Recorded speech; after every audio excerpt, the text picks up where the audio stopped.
कर्मण्येवाधिकारस्ते मा फलेषु कदाचन, तुम फल की कदापि चिंता मत करो, फल को हेतु मत मानो, केवल कर्तव्य कर्म का आज्ञा पालन, सीधे भगवत प्राप्ति, कोई विघ्न नहीं, कोई परीक्षा नहीं। परीक्षा उसकी होती जो विद्यार्थी होता है, जो समर्पित अपना बच्चा होता है, उसकी परीक्षा नहीं होती। इसीलिए भगवत रसिक जी ने कहा, कै बच्चा के पेट और घट करे बिना, बच्चा बन गए। जो पढ़ाकू हैं उनकी परीक्षा होती है। हम पहले ही कह रहे हैं बुद्धिहीन है, अजितेंद्रिय है, नाथ जैसे भी हैं, पर आपके हैं, वहां परीक्षा नहीं होती, ध्यान रखना। वहां जहां ये होता है मैं जितेंद्रिय हूं, मैं बुद्धिमान हूं, मैं ज्ञानी हूं, तो फिर वहां परीक्षा दिया जाता है, हल करो ये प्रश्न। ऐसे लोगों के बहुत से विरोधी बन जाते हैं और वो ऐसे दुर्गति के जाल में फंसता चला जाता है, निकलना मुश्किल होता है। कैसे लोग? मुझे सुख भोगना है, मस्त रहना है, चाहे दुनिया में आग लगे, पहली बात। दूसरी बात, जिन लोगों को ये विचार रहते हैं, अरे किसने देखा है भगवान को, मरने के बाद क्या होगा किसने दे, ये सब गपोड़ बातें हैं, ना लोक है ना परलोक है ना भगवान है, मौज मस्ती लो। ऐसा भी कर्तव्य कर्म का पालन नहीं कर सकता। जिसके ऐसे विचार है, ना भगवान पर विश्वास है, ना लोक पर विश्वास है, ना धर्म पर विश्वास है, ऐसा स्वेच्छाचारी मनुष्य राक्षस ही कहा जाता है। दूसरी जो सूत्र वृत्ति बताई गई, यह भी राक्षसी वृत्ति है। यह किसी भी पाप कर्म में उतर सकता है, जैसे ऊपर वाला भी ऐसे दूसरा भी, क्योंकि ना भगवान का भय है, ना उससे शास्त्र का भय है। शास्त्र का भय होता है, उसमें लिखा है कि ऐसा नहीं करना, भाई मैं नहीं करूंगा, उसमें लिखा है ऐसा। वो संत कह रहे थे मैं ऐसा नहीं कहूंगा, वो गुरुदेव मैं ऐसा नहीं करूंगा, मैं ऐसा नहीं देखूंगा, मैं ऐसा नहीं बोलूंगा, क्योंकि संत कह रहे थे, गुरुदेव कह रहे थे, शास्त्र कह रहे थे, वही बच पाता है। लेकिन ये ऐसी बुद्धि वाले बहुत लोग मिलेंगे, कहां भगवान कहां लोक परलोक, सब गपोड़ बातें, ओ मर के नरक जाना है, स्वर्ग जाना है, अरे सब मस्ती लो। ऐसा मनुष्य स्वेच्छाचारी हो जाता है, किसी भी पाप कर्म में वो भयभीत नहीं होता। बुरे कर्म का फल, परलोक में जाके दुख भोगना, सब गपोड़ मानता है, सब गप है, कहीं कोई नहीं। ऐसे जो भाव वाला होता है, वो प्रगट में और छिपकर दोनों प्रकार से भरपूर पाप कर्म ही केवल करता है। ऐसे लोगों के संग से भी बचना चाहिए, जिनका भी परिचय दे रहे हैं। जो लोग अपने अस्तित्व को मिटा देते हैं पाप कर्म में, उनके अंदर विवेक नहीं रह जाता, बुद्धि नहीं रह जाती। बहुत ही नीच कोटि, मतलब शब्द ही नहीं उनके लिए। निंबुआ घाट गंगा के किनारे जब हम भ्रमण करते हैं, तो जैसे कोई बहुत मनोरम स्थान दिखाई दिया, एकांत शांत ऐसा, तो साल साल 2-2 साल रुक भी जाते थे, रुक गए भिक्षा के द्वारा, बस एकांत सेवन। तो निंबुआ घाट है, एक बहुत बढ़िया स्थान है, बहुत सुंदर स्थान, जहां भजन की स्वाभाविक प्रवृत्ति उदय हो, किसी का ज्यादा आना जाना नहीं, भागीरथी समीप से बह रही, बहुत ही। तो वहां 20-20 किलोमीटर लगभग दूर गांव होंगे, तो वहां से एक ब्राह्मण आते थे, तो कभी कोई प्रश्न करते तो भगवत कृपा से ऐसे सहज में ऐसे उत्तर, कोई प्रवचन नहीं, ऐसे 1-2 ऐसे में। तो उनकी बड़ी श्रद्धा बढ़ी, तो एक बार वो अपने परिवार को लिवा के लाए, तो साथ में उनकी बेटी भी थी जो नवयुवती थी, तो ऐसे पूरी जली हुई थी, ऐसे पूरी, ऐसे यहां से ऐसे बड़ी सुंदर आकृति पर इधर से जली हुई। तो स्वाभाविक प्रश्न उनका, ये जन्म से ऐसा है इस बच्ची के, या? उनका नहीं महाराज, 1 मिनट लगेगा हमें बताने में। तो कहा नहीं, बताए। बोले भगवत कृपा से हमारे पास सब कुछ है, जमींदारी रही बाप बाबा से, तो खूब धन संपत्ति है।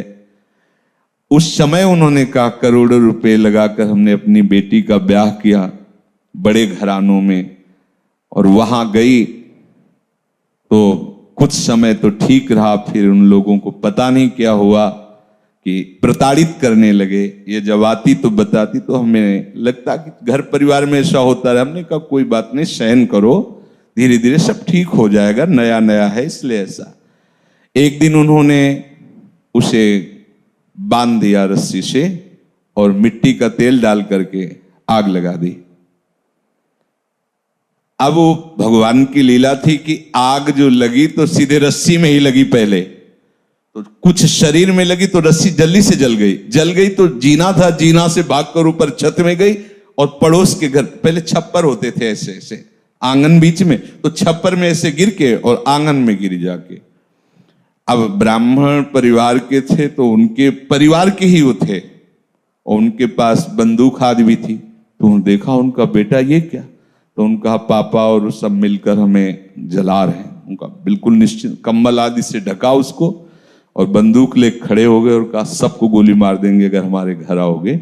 और फिर सूचना दी उनके पिता को, तो वो उनको, अब वो ऐसे, अब ये क्या है, क्या है, अर्थ भी है लेकिन पिशाच वृत्ति है। उनको पता नहीं कैसा घोर कर्म कर रहे, क्योंकि किसने देखा भगवान को, किसने देखा लोक परलोक को, मनमानी आचरण।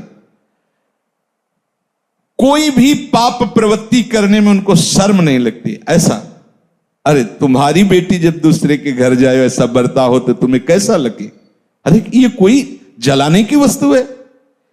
इस तरह से कोई प्रताड़ित करता है किसी को, राक्षस के सिवा और कौन कर सकता है। आसुरीम योनिमापन्नो मूढ़ा जन्मनि जन्मनि माम प्राप्य कौन्तेय ततो यांत्यधमाम गतिम। भगवान कहते ऐसे लोगों को घोर दुर्गति में देता हूं और बार बार भयानक पीड़ा देता हूं, गलित कुष्ठ, ये वो नर्क, दुनिया की दुर्गति। ना आंख ठीक से खुल रही है, ना शरीर सड़ रहा है, भोग किया मनमानी तो भोग उसको। भगवान कह रहे हैं आसुरीम योनिमापन्ना मूढ़ा जन्म, ऐसे मूढ़ों को मैं जन्म जन्मांतर कष्ट देता है। स्वामी बोल रहे हैं स्वयं। तीसरा, ऐसे लोगों को बिल्कुल संग नहीं करना चाहिए जिनका परिचय दे रहे हैं। मेरा कोई क्या बिगाड़ लेगा, मेरा कोई क्या बिगाड़ लेगा, ऐसे संसार का बहुत अहित करने वाले वृत्ति के लोग होते हैं। बहुत अहित कर, मेरा कोई क्या बिगाड़ लेगा, मैं जो करूंगा जो करूंगा। किसी से ये ठीक से बात भी नहीं करते ऐसे लोग, अहंकार से भरे रहते हैं। अभिमान के कारण इनकी शत्रुता ही बढ़ती रहती है। अपने बंधु बांधवों का भी ये हित नहीं कर सकते ऐसे स्वभाव वाले लोग।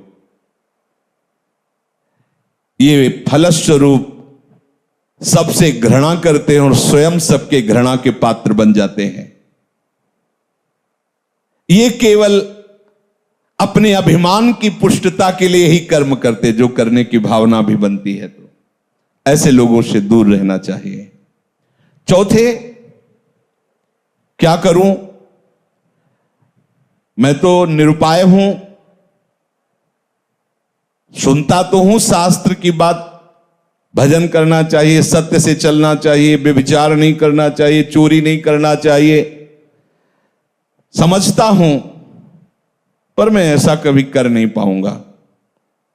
वो तो कोई अवतारी पुरुष होते हैं जो भजन आदि करते हैं, हम लोगों के तो और बस विषय सेवन, ये थोड़ा सा, इनकी थोड़ा सा बुद्धि प्रकाशित है। वो इतना तो मानते हैं कि जो शास्त्र और संतजन कह रहे हैं सत्य है, पर मैं कर नहीं पाऊंगा, ये भी चौथे नंबर पे हैं। ऐसे लोगों का भी संग नहीं करना चाहिए। भाई मेरे से भजन होता नहीं है, हाँ ठीक है, भजन करना वो संत महात्माओं का काम है, हमारा काम नहीं है। हमारा काम है केवल माया प्रपंच में फंसे रहना। तो ऐसे भी लोगों का संग नहीं कर, ऐसे लोग भी वो कर्तव्य कर्म का पालन नहीं कर सकते। क्या करूं, मैं तो लाचार हूं, पता नहीं कौन मेरे सिर पर बैठ जाता है और मुझसे ये सब करवा लेता है। मैं करना तो नहीं चाहता, पर पता नहीं कैसे हो जाता है। और बहुत सी जिम्मेवारियां हमारे ऊपर हैं। ये सब शास्त्र की बातें मैं नहीं कर पाऊंगा।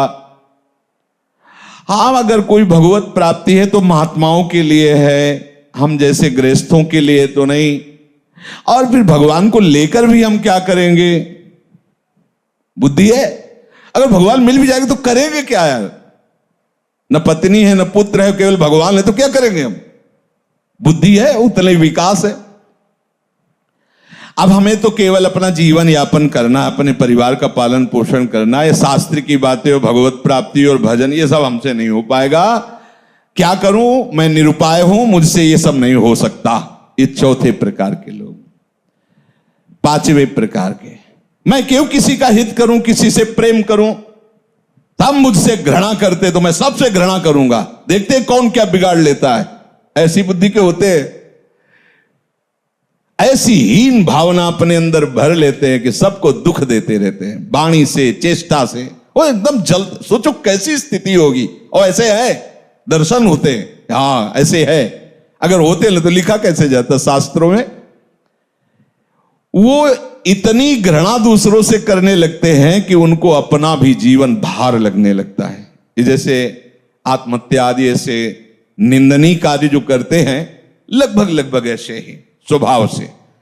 जब दूसरों का बहुत हित किया जाता है तो अपनी बुद्धि खुद निर्णय कर देती है कि इससे अच्छा है मर जाओ। और वो ऐसा उपाय करने लगता है कि यार वो एकदम निराश, एकदम हताश, अपने ऊपर घृणा आ जाती है। ऐसे लोग कुछ मिनट में आपके सारे सत्संग पर पानी फेर सकते हैं, ध्यान रखना। इसीलिए भगवान राम के वचन है, बर भल बास नरक करताता, दुष्ट संग जनि देव। भले नरक का बास मिल जाए लेकिन ऐसे दुष्टों का संग ना मिले। छठवां, क्या करूं, मैं तो बस दुख भोगने के लिए पैदा हुआ हूं, सब सुखी हैं, मेरे ही हिस्से में पूरा दुख दिया। नहीं बजता भगवान को, चलूंगा विरोध में चलूंगा, और कितना दुख देंगे। वो और उत्साहित होकर पाप कर्म करता। बुद्धि देखो कैसे प्रेरित करती है। बड़ा चिड़चिड़ा स्वभाव, नाक में गुस्सा, कोई बोल दे तो पीटने का भाव, एकदम ऐसे मिलते हैं। मैंने देखा संसार में कोई हमारा नहीं, सब हमें दुख देने के लिए तैयार। तो मैं किसी को सुख क्यों दूं? बख्शूंगा नहीं, अगर कोई छेड़ेगा तो समझ लो एकदम उदासी, निराशा, क्रोध, उद्विग्नता, मस्तिष्क विकृति, उन्माद, ये इसके मित्र होते हैं ऐसे लोगों के। सातवां, जगत में कोई भी अच्छा नहीं, सब दुष्ट स्वभाव वाले, बुरे गंदे लोग हैं, कोई अच्छा नहीं। फिर मैं इनके साथ अच्छाई क्यों करूं? जो जैसा होता वैसे ही करना चाहिए। दुष्टों के साथ दुष्टता ही करूंगा। ऐसे भी है ऐसे भी। वो जिसको देखो उसमें दोष ही निकालेंगे, कहीं भी गुण बुद्धि उनकी नहीं होती। अतएव न वो अपना भला करते, न वो दूसरों का भला होने देते। आठवां, मुझे ऐसे कार्य करना चाहिए कि अंदर से भले मैं वैसा नहीं हूं लेकिन लोग मुझे ये कहें कि बहुत बढ़िया है। ऐसे ये थोड़ा सुधार की तरफ है। इतनी तो बात समझ में आ गई कि मुझे ऐसे कार्य करना चाहिए कि लोग कहें कि ये बढ़िया है। और घोर राक्षसी से तो थोड़ा मनुष्यता में आने, भले असलियत नहीं है पर कम से कम यश प्राप्ति के लिए प्रगट में ऐसा हिंसात्मक कार्य, दूसरों को भयानक दुख देने वाला कार्य नहीं करेंगे। ये आठवें सूत्र में कहा कि लोग मुझे अच्छा समझें, भले मेरे में अच्छाई नहीं पर मुझे ऐसे दिखावा करना। भैया ऐसे हो तो भी चलेगा, कम से कम दिखावे के लिए ही सही। किसी की हिंसा न करे, किसी की चोरी न करे, किसी के व्यभिचार न करे। वो उनका असलियत भाव नहीं, पर वो दिखावे के लिए सारा नाटक करना चाहते हैं। 9 नंबर, कहते हैं कि वैराग्य ले लो, राग मत करो, भजन करो जा करके। अगर मैं घर से निकल जाऊं तो सब चौपट हो जाएगा, मेरे द्वारा ही ये घर चलता है। ये भी उसी पंक्ति में है जिनका संग नहीं करना चाहिए। 10वां, अपने को तो बस वही उपाय करना है कि बड़ी शौकीनी से, विलासिता से, आराम से जिंदगी कटे, बस मुझे वही करना है। तो ऐसे लोगों का संग अपने कर्तव्य का पालन करने वाले उपासक को कभी नहीं करना चाहिए, क्योंकि इनके संग से तुम्हारी दबी हुई जो कुमति है, कोई ऐसा न समझे कि मेरे अंदर कुमति नहीं, कुमति सुमति सबके उर राहें। बस जहां अवसर मिला सत्संग का तो सुमति बढ़ी और कुमति को दबा करके धीरे धीरे उसको नष्ट कर देती है। वो महात्मा बन जाता है। जहां सुमति तहां संपत्ति नाना, और जहां कुमति तहां विपत्ति निदान। और जहां कुसंग मिला, सुमति को दबा करके कुमति इतनी बढ़ जाती है कि इस गली में आने के लिए राजी नहीं करेगी। क्या सत्संग, कुछ नहीं, कुमति बढ़ जाती। इसलिए भगवान आदेश कर रहे, कर्मणि वाधिकारस्ते मा फलेषु कदाचित्। सच्ची मानो, यदि तुम फल की इच्छा नहीं करोगे तो ऐसा फल मिलेगा कि निहाल हो जाओगे। अगर फल की इच्छा करके करोगे तो तुम क्या मांग सकते हो? अगर किसी बादशाह के पास गांव के एक गरीब आदमी को भेजा जाए, आप लोगों ने गांव की जिंदगी शायद ना देखी हो, हमने देखी। मिट्टी का घरौंदा, ऊपर से कुश का छप्पर, मेहनत करके आ रहे, 4 रोटी प्याज ऐसे हाथ में लेके खा रहे, एक फटी सी रजाई, पूरा परिवार उसी में। वो दिखा है, वो भी रोटी वो मेहनत करके ला रहे हैं ऐसे। अब उस आदमी को एक बादशाह के सामने पेश किया जाए, जो चाहो मांग लो, वो क्या मांगेगा? बहुत ये कहेगा कि हमारा घर पक्का बन जाए, और हिम्मत करेगा डरते हुए तो साल भर के लिए भोजन व्यवस्था कर दी जाए। वो क्या मांगेगा? अगर बादशाह के ऊपर छोड़ दे कि हुजूर आप जो चाहें, तो वो अपनी लेवल से सोचेगा। वो जब सोच के देगा तो तुम्हें जो मांगना भी नहीं आता था वो अपने आप सब प्राप्त हो जाएगा। ऐसे चतुर सुजान भक्तों से जब भगवान ने कहा है कि वरम ब्रूहि, वरदान मांगो, ये होता क्या है प्रभु वरदान? कई ऐसे चतुर सुजान भक्त हुए हैं जिन्होंने भगवान को फंसा लिया। जो इच्छा हो, प्रभु मांगना ही नहीं आता, मतलब मांगे तो क्या, हमें कुछ समझ में ले, आपको जो अच्छा लगे आप दे दीजिए। अब आप ये थोड़ी कहेंगे कि ब्रह्मलोक ले लो या स्वर्गलोक ले लो, क्योंकि वो जानते हैं सब माया के द्वारा रचित है। तो फिर आप क्या करते हैं? अविरल भक्ति प्रदान करके उसके अधीन हो जाते हैं। ये बहुत बड़ा रहस्य है। एक छोटा सा भी कर्म आपको भगवत प्राप्ति करा देगा। समय नहीं पर मैं कुछ क्षण की बात बता रहे हैं, अपने जीवन की घटना। काशी में तुलसी घाट में ऊपर ऐसे बैठे हुए थे, युगल किशोर पास बैठे थे, ये कुछ प्रसाद लाए थे पाने के लिए। इतने में वर्षा शुरू हुई, दूर दृष्टि गई तो देखा 80 घाट उस समय कच्चा था, अब सुनते हैं पक्का हो गया। तो उस कच्चे में पूरा पानी बह करके ऐसे वहीं से निकलता, और एक आदमी पड़ा था ऐसे। तो युगल किशोर से कहा, ये मुर्दा है क्या? क्योंकि काशी में मुर्दा कोई आश्चर्य वाली बात नहीं होती। जैसे लकड़ियों के टाल होते हैं, ऐसे वहां मुर्दे का क्रम रखा होता है। अखंड चिता जलती रहती, अखंड चित। दशाश्वमेध घाट में सैकड़ों चिताएं जलती ही रहती है, महाश्मशान जलती ही रहती। वहां मुर्दा कोई खास बात नहीं होती। अरे मुर्दा वह तो एक साधारण बात है, चिता भस्मा लेपो गरल मसनम, वो महादेव की नगरी। उनका नहीं महाराज, मुर्दा नहीं, इसे कुष्ठ रोग है, चल नहीं पा रहा। हम कहा यार पानी वर्षा अभी आ रहा है और ये तो बह के गंगा में। अरे बोले काशी है बाबा। कहा इसे कैसे सामने देख रहे हैं यार, वो जिंदा है। वो उठे और सीढ़ियों, बहुत ऊंची ऊंची सीढ़ियां हैं, सीढ़ियों से उतर करके जेले गए तो काफी पानी आ चुका था। वो बस ऐसे गर्दन लेटे हुए थे ऐसी जगह, और ताकत थी उस समय। तो ऐसे उठाया उनको, सीढ़ियों से चढ़ते, एक बारंडा टाइप था बीच में, वहां ले गए। तो कुछ संत जन बैठे थे जो ऐसे ही घाट में रहते। इसको क्यों ले? हमको ये गति आपकी भी हो सकती है, हमारी भी हो, आपको ऐसा नहीं कहना चाहिए। और थोड़ा आवेश में बोले तो शांत उनको लिटाया और अपने वस्त्र से ऐसे तो उनकी जो दृष्टि उस समय हमें प्राप्त हो रही थी वो हम बता नहीं सकते आपको।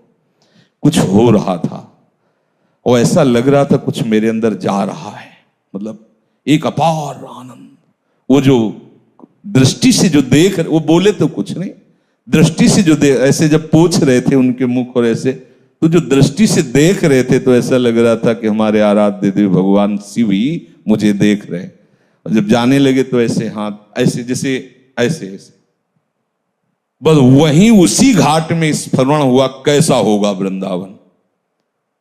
उसी घाट में संत आते और हमें रास में ले जाते हैं और वहीं से भूमिका बनती वृंदावन की। और ये सब एक छोटा सा निष्काम कर्म आपको ऐसी महान वस्तु दे सकता है जो किसी भी साधना से नहीं मिल सकती। इसलिए हमारे सिद्धांत में वाणी में लिखा हुआ है, सुख देवे को चाओ। ये बहुत बड़ी बात है। ये सकामी पुरुष नहीं समझेंगे कि अरे क्या, अरे ये महाफल की प्राप्ति कर, सीधे सीधे प्रभु को अधीन, सीधे प्रभु का साक्षात्कार, सीधे प्रभु का प्रेम। इसलिए इस बात पर विचार कीजिए, कोई भी कर्तव्य कर्म फल की आकांक्षा मत रखिए। जो आपको जैसे सेवाएं मिली हैं, जो भी घर गृहस्थी की, व्यापार नौकरी की, श्री जी की जो भी सेवा, ये सब केवल प्रभु की आज्ञा है ऐसा मानकर, गुरु आज्ञा शास्त्र आज्ञा की, तो आपकी गृहस्थी सेवा भी, आपको अभी जो चरित्र सुना रहे वो अपना सेन जी अपना ही कर्म कर रहे, सुपज वाल्मीकि अपना कर्म कर रहे, सब अपने सदन जी अपना कर्म कर रहे, उसी से उनको भगवत प्राप्ति हो रही। भगवान नाम स्मरण भगवत भावना से किया हुआ प्रत्येक कर्म भगवत प्राप्ति कराने में समर्थ है। शेष चर्चा आगे। श्री राधा।